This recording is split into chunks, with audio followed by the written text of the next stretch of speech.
Un cordial saludo. Les habla el padre Fernando Cárdenas. Hoy nos acompaña y realmente esto es providencia de Dios, porque estas cosas de Dios que cuando se dan simplemente. Estamos con Monseñor Munilla, quien hoy nos acompaña. Este obispo al que tanto queremos, al que seguimos, al que pues realmente le damos las gracias a Dios por sus palabras, por su luz en muchos aspectos y en muchos momentos de la vida de la iglesia y de nuestra vida a nivel personal. Monseñor, muchas gracias por aceptar esta invitación.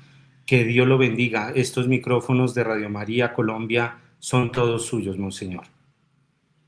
Bueno, pues encantado de saludaros, porque sabemos que en Radio María hay un hermanamiento muy grande entre todas las radios Marías, ¿no? Y bueno, pues también yo soy en Radio María pues un viejo conocido, porque ya estaba presente en la radio antes de ser obispo, ¿eh? Que ya casi son 20 años de mi consagración episcopal, y antes que eso ya estaba en Radio María, con lo cual, bueno, pues solemos también gozar mucho de cuando se hacen esas, bueno, pues esas emisiones en conjunto para toda Hispanoamérica, ¿no? O sea que creo que también en Radio María gozamos mucho de la hispanidad, ¿no? De que tengamos una lengua y una cultura común, lo cual nos permite, bueno, pues poder hacer tantas colaboraciones, ¿no? Entre nosotros, como es el caso ahora mismo, ¿no? De esta entrevista. Bueno, Monseñor, y pues está en Colombia. En algunas publicaciones vi que había estado, creo que en Ecuador, en algún momento también ha estado en los Estados Unidos, en Nueva York, y ahora en nuestro país, en Colombia. ¿Cómo se ha sentido y cuál ha sido el motivo por el cual está en estas tierras colombianas, Monseñor Munilla? Sí, la verdad es que suelo reservar, ¿no? Pues una semana o 2 semanas al año en verano, en el mes de agosto, suelo reservarlas pues para atender algunas invitaciones que se nos hacen desde esa hispanidad, ¿no? A la que me refería anteriormente, ¿no? Y bueno, en esta oportunidad ha sido, pues por una parte, el retiro latinoamericano de sacerdotes que se hace en la diócesis de Sonsón de Río Negro. Es ya el retiro número 48, o sea que hay ya una vieja tradición de realizar un retiro sacerdotal, y ese es el motivo que me ha traído, ¿no? Y la verdad es que estamos ya a punto de concluirlo, y la verdad es que son muchos sacerdotes, más de 300 los que se han reunido, y bueno, pues estoy predicando un retiro siguiendo el mensaje dirigido a las 7 iglesias del Apocalipsis, ¿eh? Haciendo de cada uno de esos mensajes pues un diagnóstico de cuáles son los males que tenemos que intentar pues corregir, ¿no? En nuestra vida espiritual. Y hemos seguido un poco ese itinerario, en este caso con 7 charlas, con el mensaje dirigido a las 7 iglesias del Apocalipsis, y sirviéndonos de eso, bueno, pues estamos aquí muy gozosamente, con un ambiente muy bueno entre los sacerdotes, disfrutándolo, la verdad, ¿eh? Monseñor, hablemos, si le parece, pues comenzar este momento de esa hispanidad de la cual usted habla, que ya vamos a entrar, bueno, dos meses en octubre, el 12 de octubre, el Día del Descubrimiento de América, ese gran día.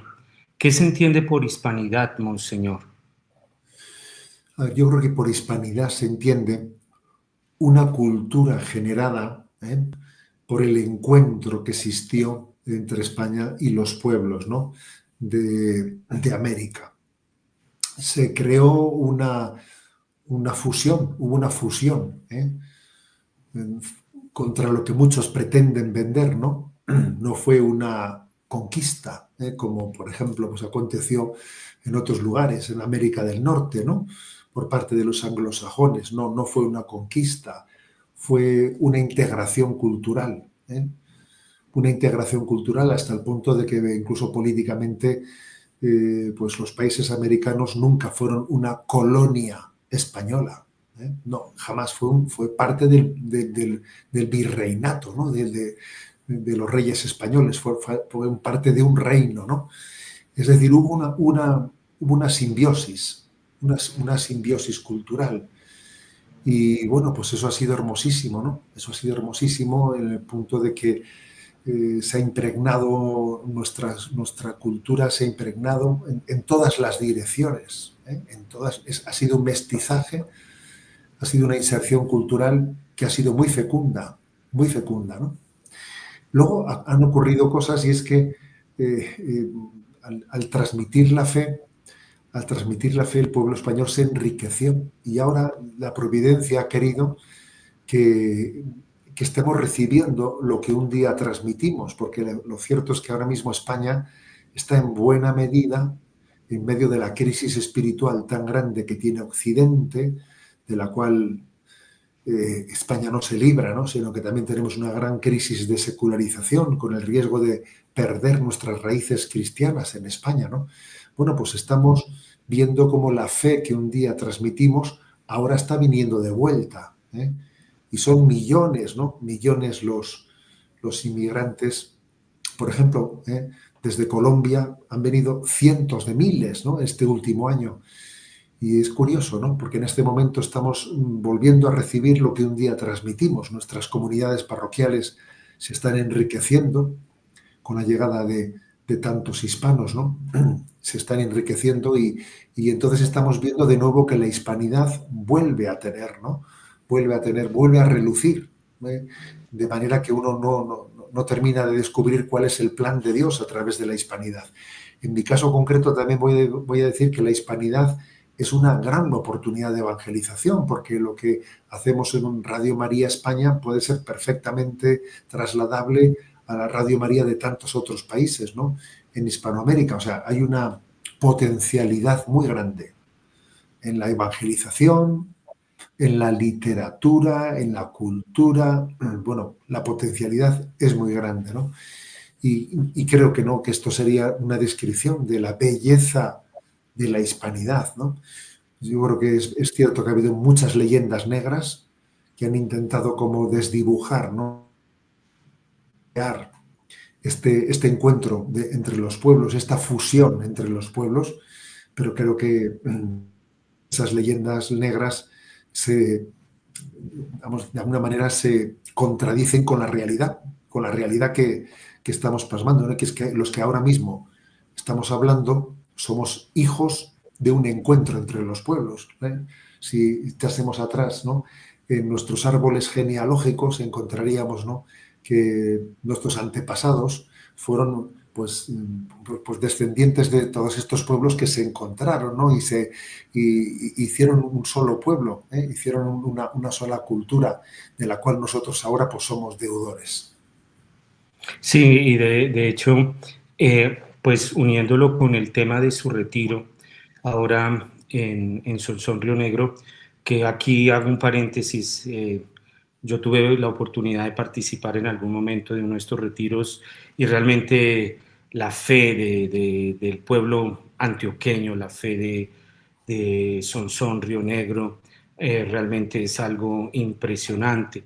Y usted pues nos comentaba que está hablando de las cartas a las 7 iglesias en el libro del Apocalipsis, que bueno, no sé si se pueda responder, pero ¿qué le diría nuestro Señor a la iglesia hispanoamericana, Monseñor? Hablando de esta hispanidad. Lo escuché en alguna publicación, usted hablando de la fe de Sonsón Río Negro, y decía que pues es una fe que viene a ser como un contrapeso, no eran sus palabras exactas, pero eran como un contrapeso al materialismo de hoy día. No sé, Monseñor, usted cómo ve la fe del pueblo colombiano, lo que ha visto de manera específica allí en Sonsón Río Negro, y qué le diría nuestro Señor a esta hispanidad, Monseñor Munilla. Vamos a ver, ¿no? Creo que visto desde España, creo que la fe en Colombia y especialmente en algunos lugares, ¿no? Pues como Antioquia, etcétera, ¿no? eh, llama la atención porque se ha conservado una devoción, ¿no?, especialmente intensa, ¿no?, especialmente entrañable. Es verdad también que la cultura, la psicología, ¿no?, del pueblo colombiano, pues es muy sensible, es muy afectiva, ¿eh? Es muy afectiva. Y eso también, pues creo que eh, es una ayuda grande para que la experiencia religiosa sea profunda. ¿Mm? En España, por ejemplo, pues creo que nuestro carácter, sobre todo el carácter europeo, ¿no?, aunque los españoles igual también diferimos un poco del carácter europeo, pero el carácter europeo es más frío, más racionalista, más frío, ¿no? Lo cual también le puede dar menos sensibilidad, ¿no?, para captar los valores religiosos, ¿no? Entonces, digamos, en esa cultura colombiana hay un factor que puede ayudar al hecho religioso, ¿eh? Pero también hay que estar atento porque cuando la experiencia religiosa está fundada especialmente en la emotividad, también eso tiene su riesgo, porque la emotividad puede tener muchos altibajos, muchos altibajos. Entonces, también digamos que hay que complementarla. La racionalidad hay que complementarla con el corazón, pero la emotividad también hay que complementarla con una buena formación. Quizás yo una cosa que creo que puede ser importante, puede ser necesaria en los pueblos de Colombia, es que ese anuncio del amor del Señor, del amor entrañable que uno experimenta, sea acompañado también de una buena formación que nos amueble, ¿no?, que nos amueble la cabeza, que nos amueble los conceptos, para que seamos también capaces de dar razón de nuestra fe, para que seamos también capaces de responder a muchos retos, porque hoy en día estamos en una sociedad que nos cuestiona muchas cosas, ¿no?, que cuestiona, que incluso se enfrenta, ¿no?, a la Iglesia Católica, y entonces necesita también una buena formación para poder arguir adecuadamente ante todos estos retos, ¿no? Con lo cual, yo diría que es muy bello, ¿no? Es muy bella la fe de estos pueblos, y tiene una gran potencialidad de la cual, ¿no?, pues desde Europa tenemos que aprender mucho, pero también me atrevería a decir que como la secularización nos viene a todos, y esto es una especie de un tsunami cultural muy global, muy globalizado en todo el mundo, sería muy importante que hubiese una buena formación para que cuando venga esa crisis, ¿no?, que ya está llegando, porque obviamente también ustedes, muchos están haciendo el comentario de que ya notan, ¿no?, que en estos últimos años la secularización, el materialismo, una cultura sin Dios, ¿no?, pues está influyendo, está influyendo, ¿no?, al pueblo colombiano. Bueno, pues yo creo que se necesita una buena formación, una buena formación para que esa fe entrañable, afectiva, de intimidad, ¿no?, en la que el pueblo colombiano ha sido educado, tenga también resortes formativos, desde los cuales poder también afrontar un nuevo momento cultural, un nuevo momento cultural que llega, ¿no? O sea, creo que tiene que haber un equilibrio entre razón y corazón, para que la fe sea madura, sea adulta y sea capaz de expresarse en los diversos momentos culturales. Qué importante esto. Ahora recuerdo tal vez una charla, no sé, del padre Rainero Cantalamessa, bueno, el cardenal Cantalamessa, que él decía que se puede llegar a conocer y amar, pero también se puede llegar a conocer y no amar. Y por eso lo que usted pone presente creo que es muy importante para llegar a conocer y amar. Amar con todas nuestras fuerzas, que es el primer mandamiento. Amar con todo nuestro corazón, porque podemos caer o en un racionalismo que conozcamos y dejar el corazón a un lado y no amamos. En este sentido, Monseñor, pues, eh, como que aquí en Colombia y bueno, de alguna manera me parece a mí que también en España, pues estamos en estos movimientos secularistas, como usted decía, contra la iglesia. El Papa Francisco hablaba de esas persecuciones como elegantes contra la iglesia, no esas persecuciones que vemos en Nicaragua, en África, sino esas persecuciones elegantes. Aquí en Colombia tenemos una administración que está persiguiendo la iglesia y creo que viene a querer implantar nuevos valores. ¿Cómo hacerle frente a estas ideologías? ¿Cómo hacerle frente a estas colonizaciones ideológicas, Monseñor? Bueno, precisamente creo que eh, por eso he querido subrayar la importancia de la formación para ser capaces de nuestra fe, para ser capaces también de desenmascarar las falsas ideologías. Las falsas ideologías tienen que ser conocidas, examinadas y rebatidas. Y rebatidas. Entonces, igual que usted ha dicho, ¿no? Pues que es cierto que sería que un conocimiento que no lleve al amor no nos serviría, pero también es cierto que una experiencia afectiva, emocional, que nos pueda parecer que nos lleva muy cerca de Dios, pero que igual le falta la capacidad crítica para poder desenmascarar estas ideologías y las manipulaciones que están teniendo lugar, también sería insuficiente, ¿no?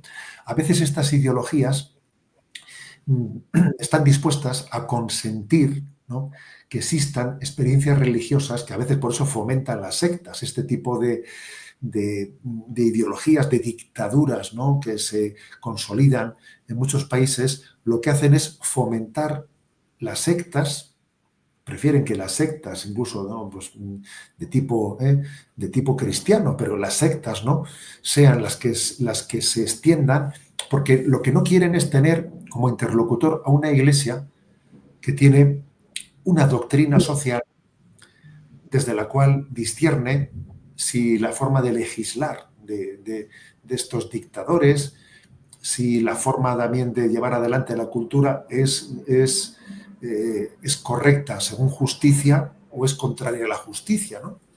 Por eso creo que estas ideologías tienen que ser, o sea, hace falta una capacidad crítica, ¿eh? O sea, los cristianos tenemos que tener una capacidad crítica para poder discernir lo que es conforme, ¿no?, al Evangelio y lo que es contrario al Evangelio, ¿eh? Porque sería una equivocación el que únicamente fomentásemos una religiosidad, digamos, intimista, intimista, que me lleve a mí a tener una experiencia pues de, de satisfacción personal, pero que es una experiencia religiosa que no me lleva, que no me abre los ojos para hacer una lectura de la realidad, de lo que ocurre en el mundo y de las manipulaciones que tienen lugar en este mundo, ¿eh? Entonces, por eso, ¿no?, es tan importante una educación religiosa integral, integral, ¿no? Las ideologías ciertamente tienden a ocupar el lugar de Dios, tienden a ser intrusivas, intrusivas. Por ejemplo, las ideologías hoy en día se caracterizan por pretender fundar una nueva antropología, que es el colmo, que se nos pretenda redefinir lo que es el matrimonio, que se nos pretenda redefinir lo que es ser hombre o ser mujer. O sea, una ideología que pretende redefinir la familia, redefinir al hombre y a la mujer. Es increíble, ¿no?, que un político pretenda fundar la antropología. Es increíble, ¿no? Por eso creo que, ¿no?, que es clave esa capacidad crítica y que tenemos que formarnos bien, formarnos en la escuela del discernimiento, desde la doctrina social católica y con un profundo conocimiento del catecismo de la Iglesia Católica. Y aquí creo que usted ha puesto de presente como dos ejes eh, que el Papa León XIV como que se ha fijado mucho, que la doctrina social, él ha dicho que ha tomado este nombre por León XIII y por la doctrina social.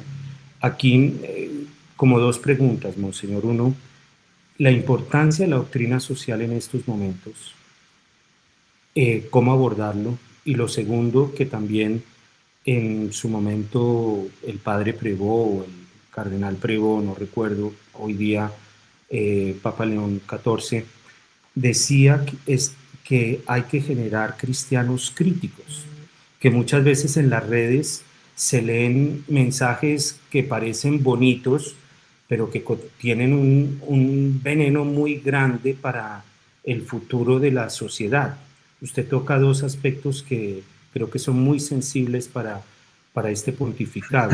Entonces, uno, lo de la doctrina social, y otro, estos, llamémoslo así, esta influencia o este desafío de las redes sociales y, bueno, de la inteligencia artificial. Vamos a ver, lo cierto es que la doctrina social se caracteriza por hacer una lectura a los ojos del Evangelio, desde los criterios del Evangelio de lo que está ocurriendo en el mundo.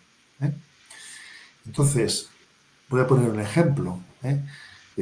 ¿Qué incidencia tan grande tiene en este momento en nosotros la tecnología? Es una incidencia grandísima. Por ejemplo, se habla mucho del tema del cambio climático, etcétera, ¿no? Pero posiblemente tiene mucho más incidencia en nuestra vida el tema del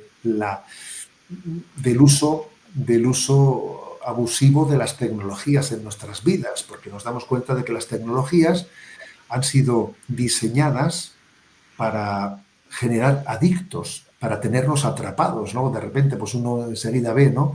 Consulta en su celular, en su teléfono móvil, ¿no? Cuánto tiempo de uso ha tenido diario y se queda asustado porque ve que resulta que tenemos un uso de las tecnologías que es abusivo, ¿no?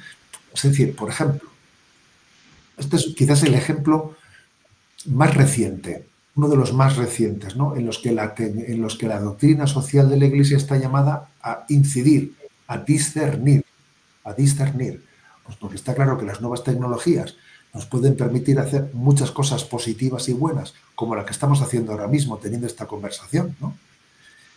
Pero claro, las tecnologías son ambivalentes, y entonces necesitamos discernir, ¿no? Lo que decía San Ignacio de Loyola, en tanto y cuanto me ayuden, me sirvo, en tanto y cuanto me estorben, prescindo. Y entonces tenemos que mantener el señorío sobre la tecnología al servicio del hombre. Alguien dijo que las nuevas tecnologías son un buen siervo, pero un malísimo señor. Un buen siervo si nos sabemos servir de ellas, pero un malísimo señor como se adueñen de ti. Entonces, por ejemplo, esto forma parte de la doctrina social de la Iglesia. Es un ejemplo concreto. Ahí tenemos que entrar, pero entrar con decisión, pues para que veamos en la vida cristiana de qué manera utilizamos las tecnologías y de qué manera buscamos orden en ellas, ¿no? Orden en la forma de uso, pues porque es un tema que nos condiciona mucho, Y claro, yo por eso creo que Papa León XIV aunó dos cuestiones, ¿no? Aunó la cuestión de León XIII y la doctrina social de la Iglesia y también el tema de la inteligencia artificial, etcétera, porque posiblemente el tema de las nuevas tecnologías sea el gran reto de la doctrina social en este momento, uno de los grandes retos.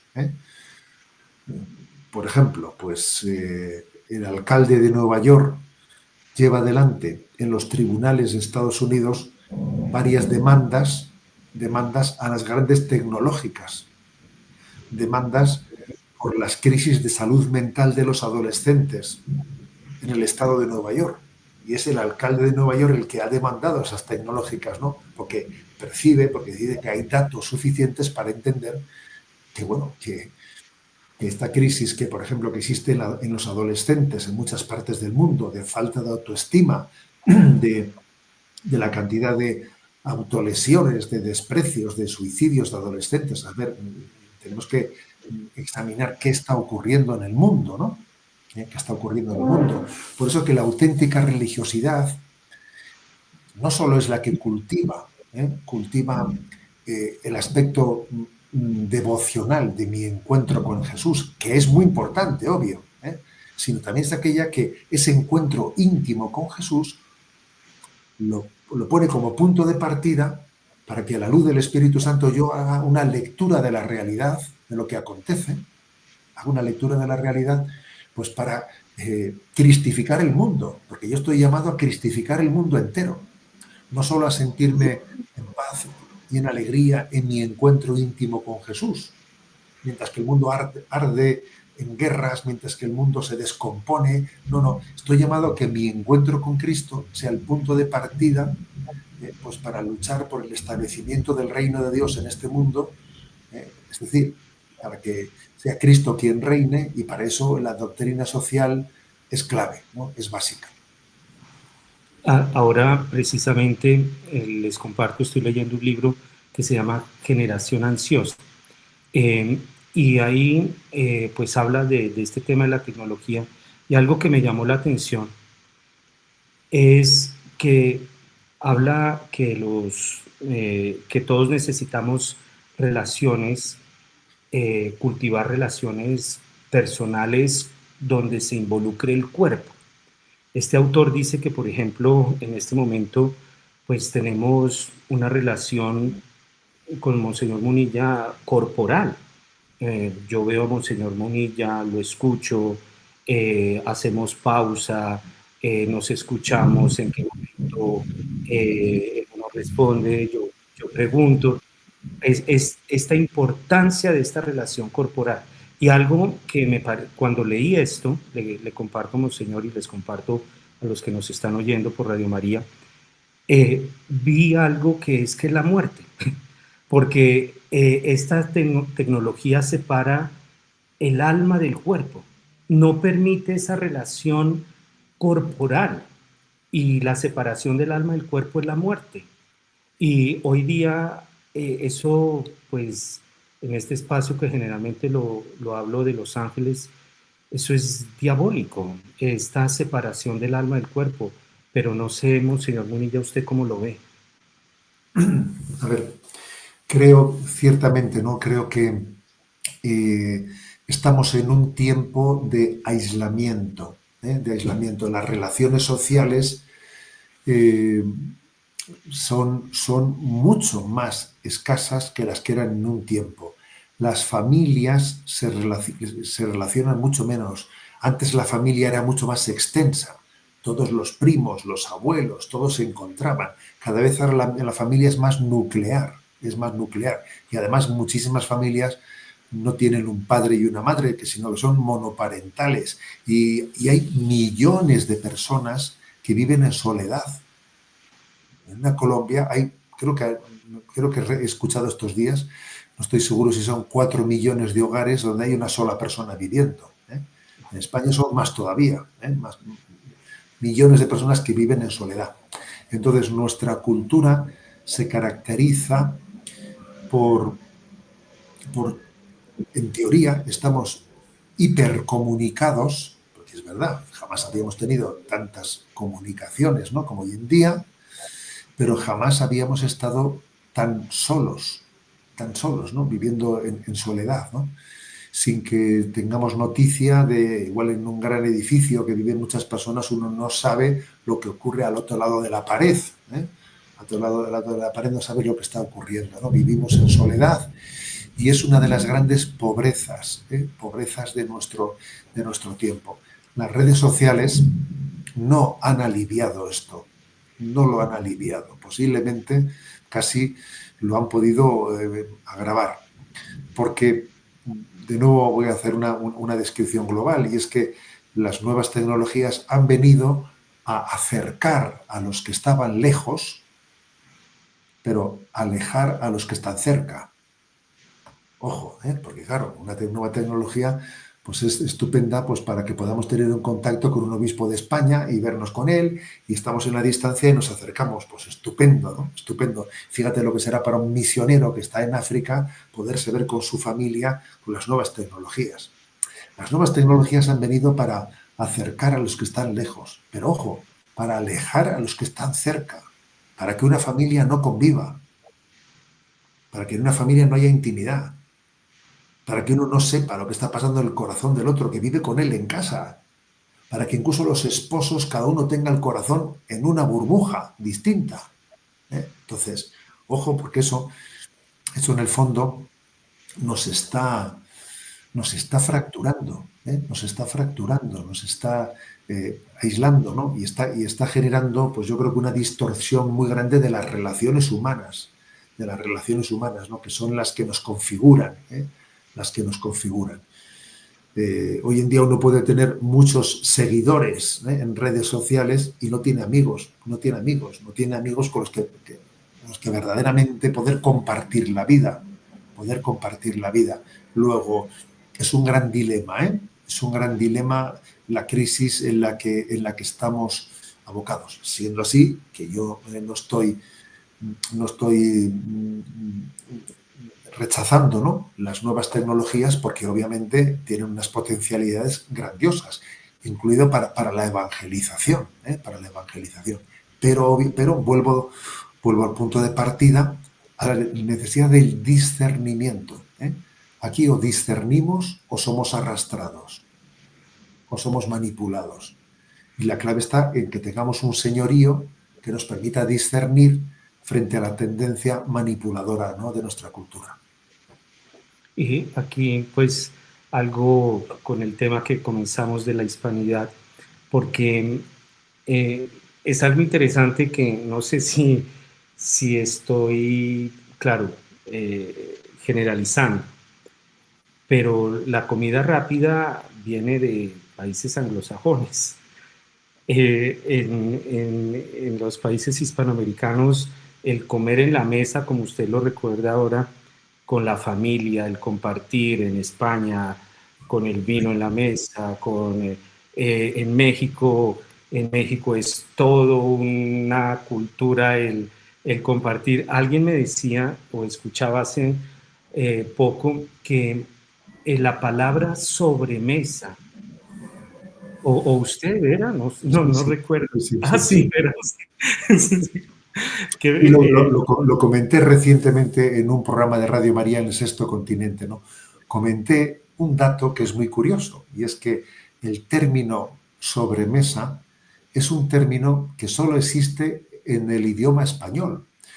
Sobremesa no existe en alemán, no existe en inglés, no existe en francés. O sea, para poder decir sobremesa, eso que nosotros decimos que es una vez que se ha concluido la comida, se continúa la convivencia en torno a la mesa y allí hablamos, nos encontramos, seguimos compartiendo pues nuestro comentario. Ese término solo existe en el idioma español. En otros idiomas hay que decir, pues habría que decir, ¿no?, en alemán, continuación de la comida en coloquio posterior. O sea, pero no existe un término para expresarlo. A ver, ¿qué quiere decir eso? Pues que formamos parte de una cultura muy familiar, en la que se ha valorado mucho el encuentro de familia, ¿no? Entonces, pero vamos a reconocer una cosa, que entre nosotros la sobremesa ha entrado en crisis. Vamos a ser claros, ha entrado en crisis. O sea, no son muchas las familias en las que se hace sobremesa. Incluso hay muchas familias que pocos días comen juntas. Y de nuevo volvemos a las tecnologías, que en ese sentido han hecho un flaco favor a la convivencia de la familia. Porque claro, si resulta que hay un móvil, pues allí encendido encima de una mesa, allí no hay sobremesa, no hay sobremesa, ¿no? Entonces sí, creo que nuestra cultura, ¿no?, la hispanidad, en ese encuentro cultural, ha sido, o sea, se ha traducido en la fuerza de la familia, en la fuerza del hogar, en la fuerza del hogar, que el hogar es el que marca a una persona, el que la configura, el que la configura. Pero vamos a tener que luchar mucho para que esto no nos lo roben, ¿eh? No nos lo roben, ¿eh? Decía Chesterton, decía que una familia fuerte es como un estado independiente. Como diciendo, si la familia es fuerte, bueno, pues la influencia de los que tengo unas fronteras bien marcadas, unas fronteras fuertes, y no voy a permitir que desde fuera me estén invadiendo mi territorio, la familia fuerte, ¿no? Pero claro, Chesterton dijo eso hace un siglo, ¿eh? Y hoy en día defender las fronteras de la familia es muy complicado, porque tenemos enemigos dentro, tenemos caballos de Troya dentro de la familia, ¿eh? Como son las tecnologías, ¿eh? Que en un momento determinado son caballos de Troya que impiden que uno defienda las fronteras de la familia, ¿eh? Las defienda. Luego, esto tiene que ser objeto de, de un discernimiento conjunto, ¿eh? En el seno de la familia. ¿Cómo vamos a hacer para que nuestra convivencia se preserve? O sea, ¿qué pasos debemos de dar entre todos, ¿no? Pues para que en esta familia comemos de esta manera y respetamos estos tiempos y estas formas y estas, o sea, uno tiene que poner un cierto orden para que para que esa cultura tan bella española en torno a la mesa, de la sobremesa, pues no se pierda, ¿sabes? No se pierda. Hay que obviamente tener eh, las cosas necesitan un sacrificio, ¿no? Un gran esfuerzo, ¿no? Para poderlas mantener, para poderlas conservar. Pero sí, creo que nuestra cultura ha estado marcada por, por la mesa, por la cocina, por la, por la familia, por el hogar, por el hogar. Voy a contar una anécdota que recientemente me decía un industrial de nuestra tierra, allí de España, ¿no? Me decía él que le habían invitado unos empresarios en Estados Unidos pues, a un encuentro de unos días allí. Entonces llegó a una casa pues, de un nivel económico pues, muy alto, ¿no? Y allí le dieron una habitación para que se instalase, iba a estar 10 días allí. Y entonces él preguntó, bueno, pues vale, estupendo, bueno, ¿a qué hora comemos? Dice, no, aquí no, aquí tú comes cuando quieres. Tú, mira, ven aquí, le abrieron la nevera que tenía de todo, tú coges lo que quieras, cuando quieras, y tú comes y tal. Ah, ¿no coméis juntos? No, y tal. Ah, pues ya está. ¿Eh? Y entonces el hombre dice que se tiró 10 días así, en un sitio en el que había de todo, pero cada uno hacía su vida, ¿no? En esa familia. Y cuando llegó el último día, antes de volver a España, dijo, bueno, me vais a permitir una cosa, vamos a hacer una cena de despedida y voy a cocinar yo, y voy a cocinar para todos. ¿Pero qué estás diciendo? Pues vamos a hacerlo, ¿no? Entonces el hombre preparó una cena, creo que era en California, ¿no? Y claro, y les dejó a todos perplejos, ¿no? De lo que es la cultura de hacer una cena, que no hace falta irse a un restaurante, y aquí estamos todos, ¿no? Y convivimos, ¿no? A ver, eso es clave, ¿no? Incluso estamos viendo en Europa que se están construyendo pisos pequeños, apartamentos, sin cocina. Ojo, sin cocina. Porque se entiende que quien viva ahí no va a cocinar, no cocinará, o comerá en un restaurante, o traerá una comida, una pizza para comerla en casa, pero él no va a cocinar. Y se construyen ya los apartamentos sin cocina, lo cual es tremendo, ¿eh? Es tremendo, ¿no? O sea que creo que hay muchos indicadores, ¿no? Muchos indicadores que nos llevan a estar alerta, alerta frente a esa tendencia a hacer de nuestro hogar una pensión a turnos.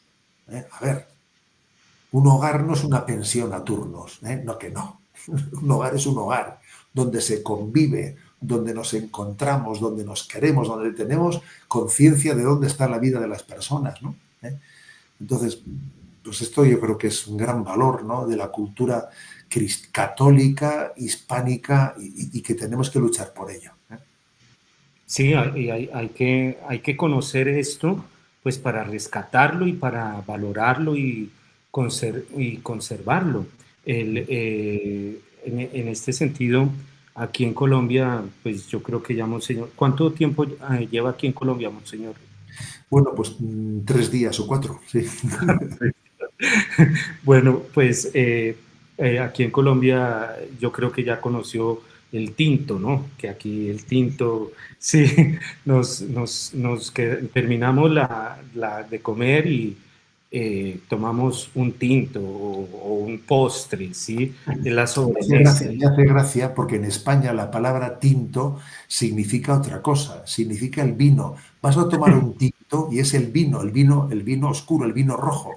Y se diferencia el tinto del blanco. El blanco es el vino blanco, ¿no? Y aquí he descubierto que el tinto significa el café. Sí, Sí, de cosas acuerdo. curiosas. Hablando alguna vez con un español allá en Madrid, yo le decía del carro. No, aquí hay, no sé, le decía, no, aquí hay muchos carros. Y el español se quedaba mirándome como un poco sorprendido, porque carro en España es como el carruaje, Sí, el el tirado carruaje por los que tiran caballos. los caballos de él. Sí. Sí, y él pensaba que en Colombia pues éramos por carros, era todavía con caballos, ¿sí? Y esa es la cultura donde se respetó y donde se respeta la identidad de cada una de nuestras naciones, que esto el globalismo lo quiere acabar, esto lo quiere destruir. Y creo que España le da clases a la humanidad sobre cómo respetar la identidad de cada nación. México continuó siendo México, Argentina continuó siendo Argentina, Colombia continuó siendo Argentina. Y escuchaba alguna vez un ministro español, creo que de apellido Blanco, que fue ministro de Relaciones Exteriores, que él decía que el Papa Benedicto XVI le había comentado que el demonio quería destruir a España por el bien que había hecho. No sé si Monseñor tiene presente ese comentario. Sí, sí, sí, yo creo que sí. Yo también lo he escuchado que ha sido una afirmación hecha por Benedicto XVI, ¿no? Que el influjo que ha tenido España en la historia, obviamente, había conllevado que el demonio odiaba especialmente esa cultura española, ¿no? Esa cultura hispánica, sin duda alguna. ¿Eh? Y, por ejemplo, el refranero, el refranero español, que tiene una inspiración cristiana muy grande, ¿no? Es un refranero que también se ha empapado, ¿no? En estas tierras. O sea, yo, según estoy dando charlas aquí en estos días, pues cuando uno da una charla y le viene un refrán, ¿no?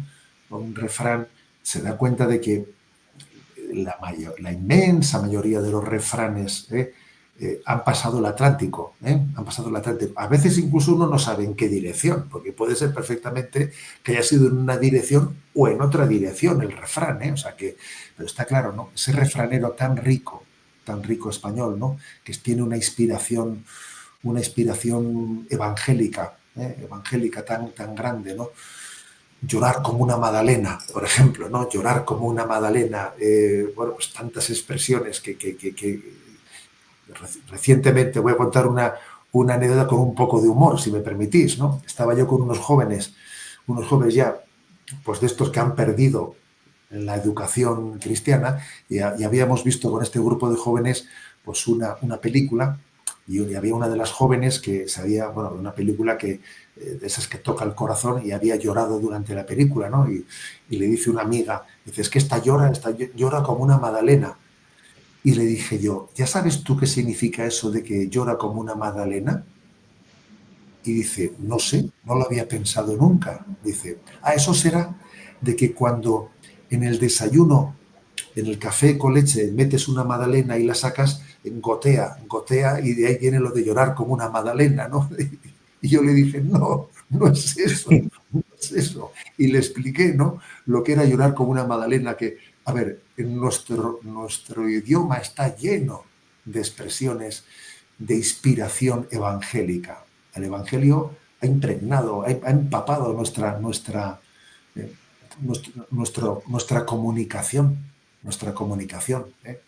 Entonces, pues eso también es una maravilla, es precioso, es ver cómo ha habido una simbiosis entre cultura, evangelio, sagrada escritura, ¿no? Sagrada escritura que, bueno, pues que tenemos que apreciar valorar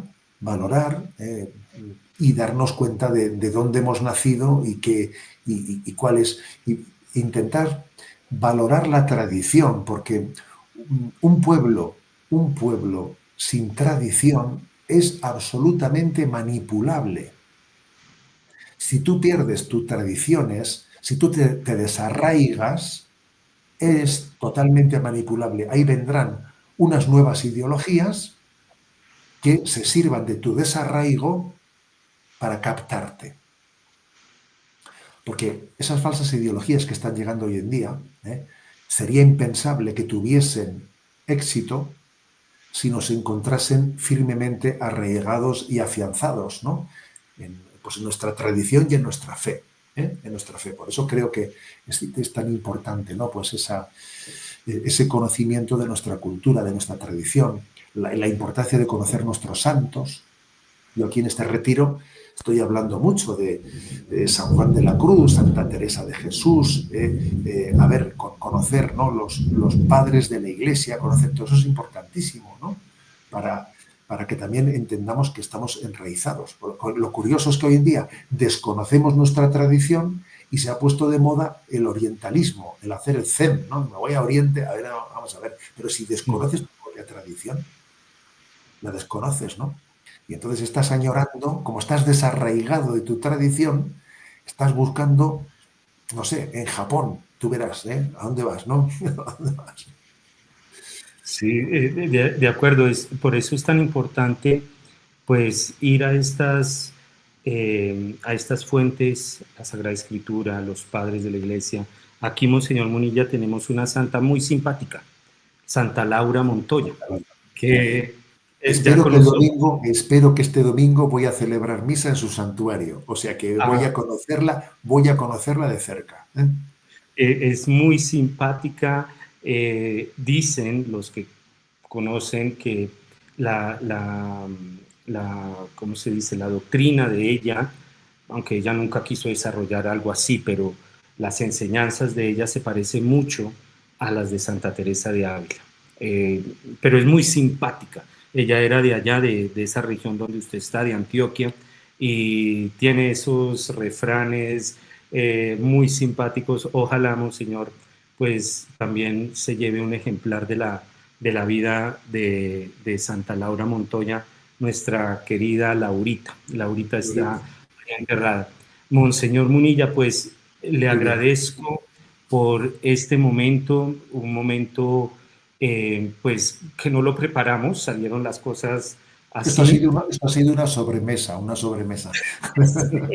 Esto ha sido una sobre... Y con tinto, y con tinto, ahora vamos a tomar el tinto. Pues, y además que pues en Río Negro ahorita, el Río Negro es frío, en la noche es frío, y usted viene del verano español, que creo que ha sido muy caluroso este año. Pero bueno, Monseñor, muchas gracias, que Dios lo bendiga, cuente con las oraciones de Radio María Colombia, de nuestro director, el padre Germán Acosta, de los oyentes, y también, Monseñor, le pedimos su bendición. Con mucho gusto. Mi saludo a todos, al padre Germán le saludan de mi parte y a todos los oyentes mi bendición. Estamos unidos en un corazón, un solo corazón y una sola alma. La bendición de Dios Todopoderoso, Padre, Hijo y Espíritu Santo, descienda y permanezca sobre todos vosotros. Alabado sea Jesucristo. Un saludo. Sí. Muchas gracias, Monseñor. Muy bien, un saludo.